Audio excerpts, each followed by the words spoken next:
নমস্কার।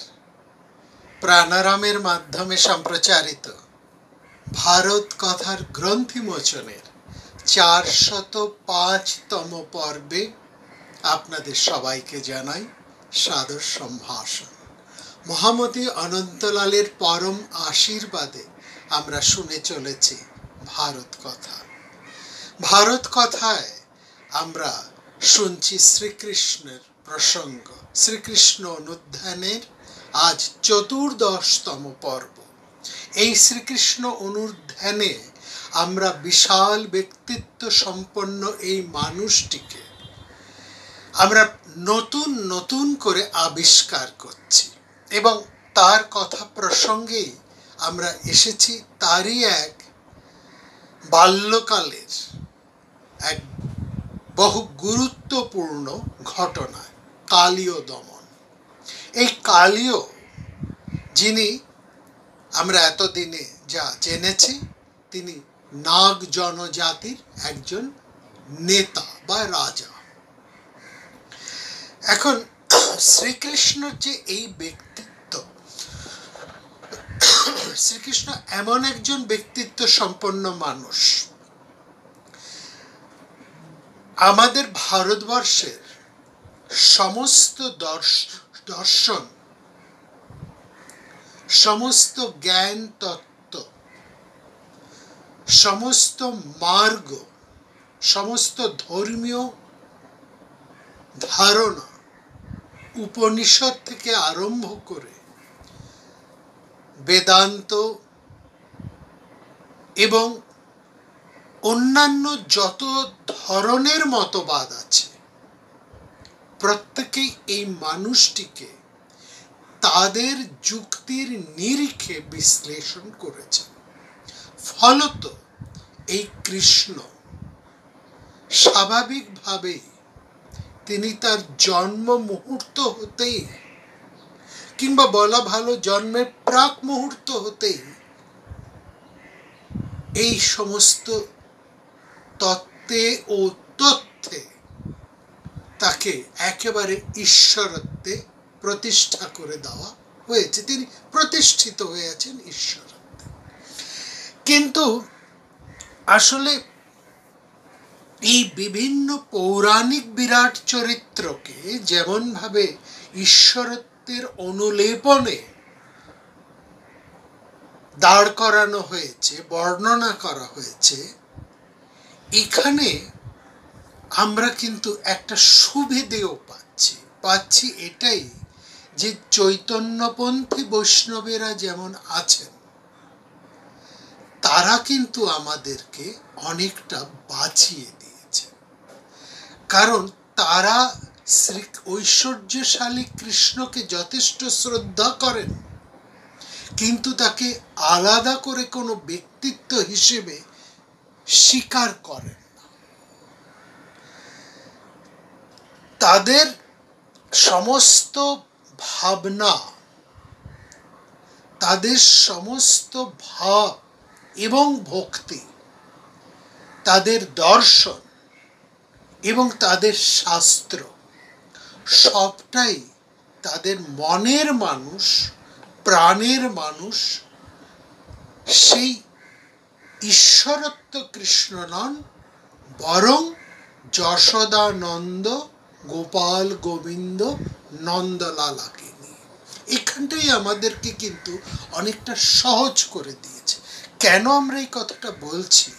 যে দেখুন, বৈদিক যুগের পরবর্তী সময় হতে আমরা দেখছি যে উপনিষদের ব্রহ্মতত্ত্বের ধারণাতে, যেখানে সাধারণ মানুষ ছুঁতে পারে না, বুঝতে পারে না, সেই প্রবল ঈশ্বরত্বের উপস্থিতি, সেখানে এত সূক্ষ্ম ভাব, এত গভীর গহন সেই ধারণা, যে সাধারণ বুদ্ধি সেখানে পৌঁছয় না।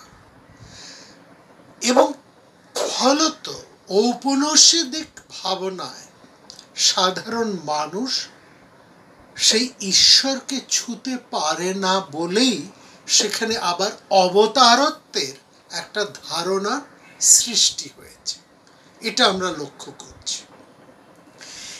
এই যে অবতার রূপে যে ঈশ্বরের কল্পনা, সেখানে যে আমরা মৎস্য, কুর্ম, বরাহ, নৃসিংহ যারা দুষ্টের দমন, শিষ্টের পালন করে চলেন এবং যাদের মুখ্য কোনো উদ্দেশ্য নিয়ে যারা জন্ম নেন মনুষ্য লোকে, শ্রীকৃষ্ণ কিন্তু অবতার হয়েও এদের থেকে ব্যতিক্রম।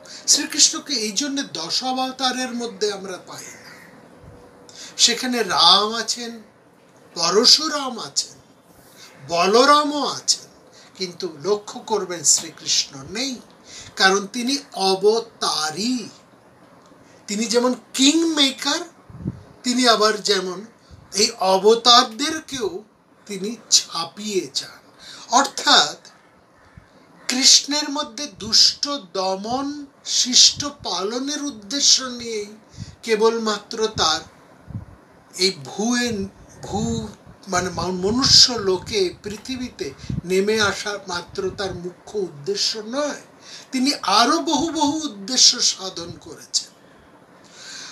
আসলে অবতারের যে মুখ্য উদ্দেশ্য তা কৃষ্ণের মধ্যে আছে, এটা তো আছেই, তা ছাড়াও আরো অনেক কিছু আছে, এবং এই যে অধিকন্তু যে জিনিসগুলো আছে সেটাই কিন্তু কৃষ্ণের জীবনের পরম উপজীব্য।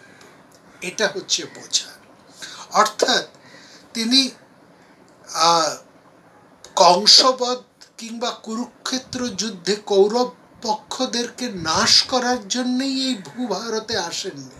রাম যেমন এসেছেন রাবণ বধ করার জন্য, নৃসিংহ যেমন এসেছেন হিরণ্যকশিপুকে বধ করার জন্য, শ্রীকৃষ্ণের উদ্দেশ্যটা কিন্তু এতটা সংকীর্ণ নয়। তিনি এই কাজগুলো অবশ্যই করেছেন, কংসবধ করেছেন, দুষ্টমতি কৌরবদেরকেও তিনি বধ করেছেন, কৌরব পক্ষের পরাজয় ঘটেছে তার কারণে, ঠিকই আছে, কিন্তু তাছাড়াও তিনি যশোমতী পরম আদরের দুলাল, অন্যদিকে তিনি গোপরমণীদের পরম হৃদয়েশ্বর। এই দুদিক থেকেই তিনি বাৎসল্য রসে এবং সম্ভোগ রসেও তিনি অনন্য। এটি কিন্তু অন্য কোনো অবতারের মধ্যে আমরা খুঁজে পাই না। আবার তিনি অর্জুন সখা এবং দ্রৌপদীরও পরম সখা। একই দিকে একইভাবে তিনি নানা রূপণ ভাবে এসেছে, যার জন্য বৈষ্ণবেরা এই শ্রীকৃষ্ণকে তার আস্বাদ করা, ঈশ্বরকে আস্বাদ করার জন্য তার ঐশ্বর্যকে তারা গ্রহণ না করে মাধুর্য রসকে তারা পরম করে তুললেন। এবং কৃষ্ণের মধ্যে যেমন অবতারবাদের কোনো ইন্টেলেকচুয়াল কনস্ট্রাকশন থাকে না, তিনি পরম ব্রহ্ম নন, কেবলমাত্র পরম ব্রহ্ম নন, তিনি ভগবান হয়েও তিনি সাধারণ মানুষ, যাকে কেউ ভয় পায় না, ভালোবাসে। এই যে ভালোবাসার পাত্র হয়ে উঠলেন কৃষ্ণ, এই কৃষ্ণই আমাদেরকে বাঁচিয়ে দিয়েছেন। এই ধারণাটাই আমাদেরকে সহজ করে দিয়েছেন তার ঐশ্বরিক বিভূতি থেকে তাকে মনুষ্য লোকে দাঁড় করানোর পক্ষে। দেখুন, এই যখন কলীয় দমনের কথা আসছে, এই যে কালীয় দমনের কথা, সেখানে আমরা দেখছি সৌরকুলের দেবতাদের কথা আমরা বলেছি, এবং সেখানে দেবতারা একটা বিরাট বিরাট শক্তি নিয়ে আসেন। তারা প্রায় অনেকটা অলৌকিক অসাধারণ কাজকর্ম তারা করেন। এখানে কৃষ্ণের মধ্যেও সেই জিনিসটা আছে। এবং আরেকটা কথা, কৃষ্ণের মধ্যে বৈদিক ইন্দ্র ভাবনার আরোপত্ব আছে। প্রথমে শ্রীকৃষ্ণের মধ্যে ইন্দ্র ভাবনার আরোপ করা হয়েছে, লক্ষ্য করুন। তারপরে তিনি ইন্দ্র ভাবনাকে অতিক্রম করে, ইন্দ্রকে অতিক্রম করে প্রধান হয়ে দাঁড়ালেন। ইন্দ্র উপেন্দ্র থেকে তিনি ইন্দ্রকে একেবারে ডিঙিয়ে গেলেন, সেখানে ইন্দ্রের অস্তিত্ব মুছে শ্রীকৃষ্ণের অস্তিত্বই প্রধান হয়ে উঠল। এটাও একটা লক্ষণীয় বিষয়। সৌরকুলের মধ্যে যে ছায়া কৃষ্ণের মধ্যে এসেছে সেটা হচ্ছে বৈদিক ইন্দ্রের একটা প্রতিচ্ছায়া, অ্যান্টিসিডেন্ট যদি আমরা বলি, সেটা আমরা কৃষ্ণের মধ্যে এই কালীয় দমন পর্বের মধ্যে লক্ষ্য করছি। এখানে তিনি ইন্দ্রের সমানতায় প্রতিষ্ঠিত হয়ে ইন্দ্রকে ছাপিয়ে যাচ্ছেন। প্রথমে ইন্দ্রের সমানতায় তাকে প্রতিষ্ঠা দেওয়া হচ্ছে, কিভাবে সেটা লক্ষ্য করুন। সপ্তসিন্ধুর ধারারোধী বৃত্রাসুর, এই বৃত্রাসুরকে বৈদিক ভাবনায় অহি বা সর্পের সাথে তুলনা করা হয়েছে। এবং কেবলমাত্র ভারতবর্ষীয় বৈদিক ধারণা নয়, তার পরবর্তী বা সমসাময়িক অন্যান্য ধারণাতেও, অন্যান্য সভ্যতাতেও, অন্যান্য দেশের সভ্যতাতেও আমরা এই একই বৈশিষ্ট্য লক্ষ্য করি। যাকে দেখুন, অ্যাপেলোর কথা, গ্রিক দেশীয় যে মহা চরিত্র, বিরাট চরিত্র অ্যাপেলো, যিনি দেবতা, তিনিও এক নাগরাজকে বধ করেছিলেন এবং সেই নাগের নাম টাইফন। আবার যদি আমরা দেখি অন্য আরেকটি উদাহরণ, তাহলে আমরা দেখছি ফেরেসাপসা, তিনি সর্প রাক্ষস গান্ডারেওয়ারকে বধ করছেন। আবার খ্রিস্টের মধ্যে, যীশু খ্রিস্টের মধ্যেও এই পরম আবেশ আমরা লক্ষ্য করছি। তিনি ড্রাগন রূপী এক সর্পকে বা সর্পরূপী এক ড্রাগনকে বধ করছেন, এটাও আমরা বাইবেলে পাচ্ছি। মিশরে আসুন, সেখানে দেখুন রা পরাজিত করছেন সেবানকে সর্প। আবার তিনি শুধু সেবান নন, তিনি নাগকে পরাজিত করছেন, এই নাগও সর্পদানব। আবার আরো যদি দেখি, হেরাক্লিস, তিনিও তো সর্পদানবকে বধ করছেন। সুতরাং সমস্ত ব্যক্তিত্ব সম্পন্ন প্রাচীন সভ্যতার বড় বড় শ্রেষ্ঠ পুরুষেরা কোনো না কোনো সময়ে সর্পদানবকে তাদের জীবনে পরাভূত করেছেন। এবং এইখানেও আমরা আমাদের বৈদিক সভ্যতার মধ্যেও এই জিনিসটিকে লক্ষ্য করছি। বেদে খুব চমৎকার ভাবে বলা আছে, ইন্দ্রকে বলা হচ্ছে বৃত্রহন, যিনি বৃত্তকে বধ করে। বৃত্ত হচ্ছে একটা বৈদিক ভাষার একজন আবরক শক্তি, যা ঢেকে রাখে, আলোকে যে ঢেকে রাখে। এই আলোকে বৈদিক ভাষায় বলা হয় ধেনু। এই যে তোমার আলোক ধেনু, সূর্য তারা দলে দলে, এই ধেনু লক্ষ্য করুন। সেই সময়ে যারা আলোর পথযাত্রী, তারা এই ধেনুর পেছন পেছন চলেছে, আলোকেরও পথযাত্রী বৈদিক সভ্য। আমাদের এই বৈদিক ভাবনাকে সহজ করে সাধারণ মানুষের কাছে নিয়ে এসেছে পুরাণ। তারা বৈদিক ওই ভাবটাকে পুরাণ চরিত্রের মধ্যে তারা স্থাপন করেছে। যেখানে সেই ঋষিরা যারা আলোকের দিকে চলেছে, সত্যের অন্বেষণ যারা করছে, জ্ঞানের অন্বেষণ করছে, যারা নিহিত তাৎপর্যকে উপলব্ধি করতে চাইছে, পরম সত্যকে যারা জানতে চাইছেন, তাদেরকে বলা হচ্ছে আলোর পথযাত্রী। প্রত্যেক ঋষিরা তাই।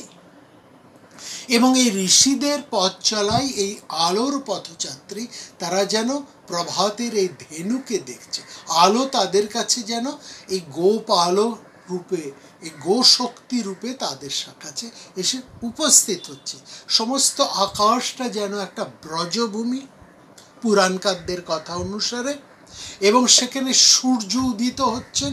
সূর্য হচ্ছেন একমাত্র প্রত্যক্ষ দেবতা, এবং তার রশ্মিগুলো হচ্ছে এক একটি ধেনু বা আলোক রশ্মি। সারা আকাশ জুড়ে এই ধেনুরা খেলা করে বেড়াচ্ছে, যেমন ব্রজভূমিতে গো শক্তিরা, গাভীরা খেলা করে বেড়ায়, এবং তাদের পেছনে পেছনে গোপ বালকেরা যান, এবং এই গোপ বালকদের সঙ্গে গোপিনীরা চলেছেন। এই গোপ বালক এবং গোপিনীরা চলেছেন নাচ করতে করতে, নৃত্য করতে করতে, আনন্দ করতে করতে। এই ঠিক একই, আমরা আনন্দের সন্ধান করতেই তারা চলেছেন, সত্যের সন্ধান করতে করতেই তারা চলেছেন আনন্দের সঙ্গে। এই বৈদিক তাৎপর্যটাকে অপূর্বভাবে পুরাণের মধ্যে, গল্প গাথার মধ্যে দিয়ে সাধারণ মানুষের উপজীব্য করে তোলা হয়েছে। এটা হচ্ছে আসল কথা। এখানে অধ্যাত্ম দৃষ্টিতে বলছে, এই যে আবরক শক্তি বৃত্ত, যে এসে এই আলোকে আধার করে দাঁড়াচ্ছে, আলোকে আসতে দিচ্ছে না এই আলোর পথযাত্রীদের, এবং আলোর মাঝে তিনি একটা আবরক হয়ে দাঁড়াচ্ছে, তাকে বলা হচ্ছে বৃত্ত। এই বৃত্তকে সরাবার জন্য বলের প্রয়োজন, শক্তির প্রয়োজন। এই যে শক্তি, বল, তাকে বলা হচ্ছে বৈদিকে ওজস শক্তি, এবং যিনি এই বল দান করেন তাকে বলা হয় বলদা। এটি সবই বৈদিক ভাষায় ভাবে বলা হচ্ছে। উপনিষদ কি করলো? উপনিষদ এই একই তথ্যকে গ্রহণ করলো, কিন্তু আরেকটু তারা মাটির কাছাকাছি এসে বললেন, এই বৃত্ত আমাদের সাধারণ মানুষের জীবনের মধ্যেও রয়েছে। একজন সাধারণ মানুষ যখন ভীষণ অত্যাচারী হয়ে ওঠেন, সেই অত্যাচারী শক্তিকে নিবারণের জন্যও কিন্তু বলের প্রয়োজন হয়। ওই বল কথাটা কিন্তু রয়েছে বৈদিক ভাষায়, যে বলটা ওজস শক্তি, ও উপনিষদে সেই বলটি চলে এলো কূটনীতিতে। মনে রাখবেন, আমরা এই বলের কথা বলতে এই কূটনীতির কথা, এবং সেখানে উপনিষদের তাৎপর্য আমরা কিন্তু আগের একটি অধ্যায়ে একটি পর্বতে বিস্তৃতভাবে আলোচনা করেছি। সুতরাং সেই বল, সেই কূটশক্তি, সেই যে বল যা ছিল ওজস শক্তি, সেই বল যা কূটনৈতিক শক্তি, সেই বল পরম কূটনীতিক ভাবনায় এখানে উপস্থিত হয়েছে কৃষ্ণের মধ্যে। কৃষ্ণের মধ্যেই সেই বল আছে, কৃষ্ণের মধ্যে সেই ওজস শক্তি আছে, এবং এই ওজস শক্তি কৃষ্ণের মধ্যে প্রকাশ পাচ্ছে কেবল শারীরিক দক্ষতায় নয়, কূটনৈতিক দক্ষতায়। এটাকে আমাদের বোঝার। আবার কি দেখছি, এই যে বৈদিক ভাবনায় তিনি ইন্দ্র, যে ইন্দ্র হচ্ছে ইন্দ্র ধাতুর থেকে আসছে। ইন্দ্র কি করছেন? তার ইন্দ্রর উৎপত্তি হচ্ছেন ইন্দ্র ধাতু। ইন্দ্র ধাতুর অর্থ হচ্ছে চেতনা, চৈতন্য, যিনি সমস্ত প্রাণকে প্রদীপ্ত করেন, এবং শুধু প্রদীপ্ত করেন না, সমস্ত প্রাণকে যিনি আকর্ষণ করেন। তো ইন্দ্রের মধ্যেও সেই আকর্ষণ শক্তি রয়েছে, যে আকর্ষণ শক্তি কৃষ্ণের মধ্যেও রয়েছে। সুতরাং এখানে এই কৃষ্ণ ইন্দ্রের সমানতায় এসে ধীরে ধীরে প্রতিষ্ঠিত হচ্ছে। তিনি ইন্দ্র হচ্ছেন ইন্দু। বৈদিকে ভাষায় বেদে ইন্দ্রকে তুলনা করা হচ্ছে ইন্দুর সঙ্গে। ইন্দু সোমের সহচর। ইন্দু হচ্ছে আকর্ষক, চন্দ্র আকর্ষণ। সেই আকর্ষণ ইন্দ্রের মধ্যে কিন্তু চলে এসেছে।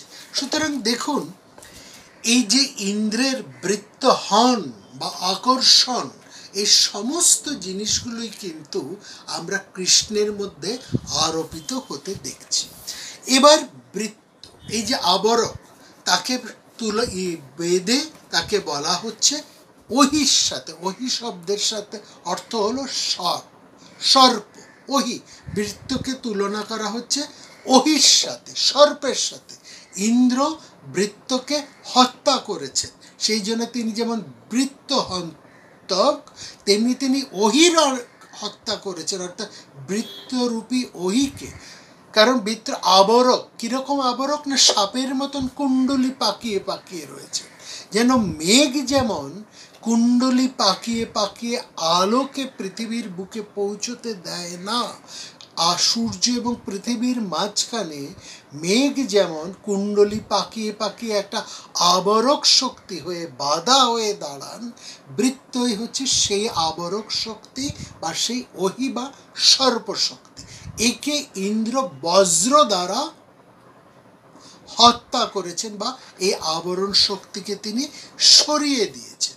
ঠিক এইটি কিন্তু বলা হচ্ছে বেদে। সেখানে বলছেন, ঋগ্বেদের একটি শ্লোকে বলছেন, তিনি হত্যা করলেন অহিকে, যে পর্বতের মতন, যে একটা পর্বতকে আশ্রয় করেছিল।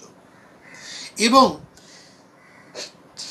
ইন্দ্র সে বজ্র দিয়ে অহিকে হত্যা করে তিনি হাম্বারবে ধেনুর মতন আলোক শক্তিকে সম্পূর্ণভাবে নির্গত করে দিলেন, এবং সমুদ্র স্রোতের মতন আলোক স্রোত নেমে এলো এই পৃথিবীর বুকে। বেদে এই কথাটিকে খুব চমৎকারভাবে বলা হয়েছে।